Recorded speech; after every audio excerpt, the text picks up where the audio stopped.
Let me bring Daniel in here now, famously known as America's accountant and very well qualified to comment on some of the corporate metrics. Daniel, how are you seeing this? Are you with Charles Miller in terms of her bullishness around the performance of the corporates and all of their metrics?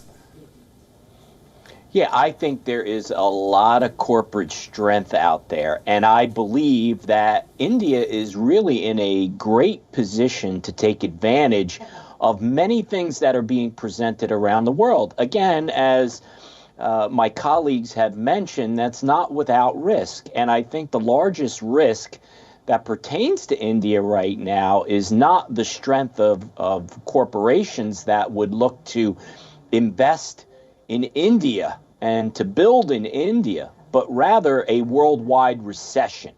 Now, that is of real concern because what we see happening around the globe, and specifically in the United States as well, is we see interest rates rising. Now, the reason those interest rates are going up is to combat inflation. You know, by raising the interest rates, you're taking a position where you want to basically tone down demand. I personally don't think that's the best approach, and I actually don't agree with what most countries are doing around the world. Because by bringing down demand, we push ourselves into recession. And recession brings with it, well, the slowdown of production. That is not the path that we want to take. The opposing path, which I believe is the proper way to go, is to really focus in on what is happening with the supply chains. Because if we can restore those supply chains to where they were pre-pandemic, that is an opportunity for global growth, and specifically for India. India is absolutely well positioned.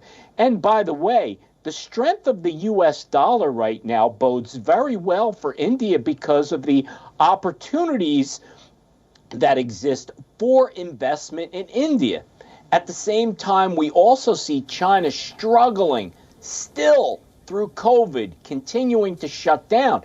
This creates an opportunity for India to fill that void. So to me, great opportunities for India to really step up on the world stage as a dominant economic power. And thank you, Daniel. What is your wish list as far as this budget is concerned? Well, I would personally like to see an investment in infrastructure.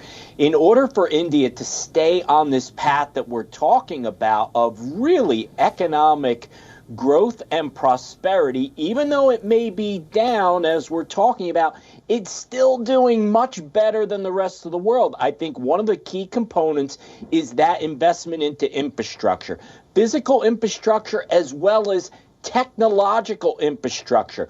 The entire world is moving at a pace to go in that direction. This is an opportunity for India to be on that way, in that path where everyone needs to look to India in order to achieve their objectives related to technology. So if I had that one thing to say, I would say focus in on the infrastructure.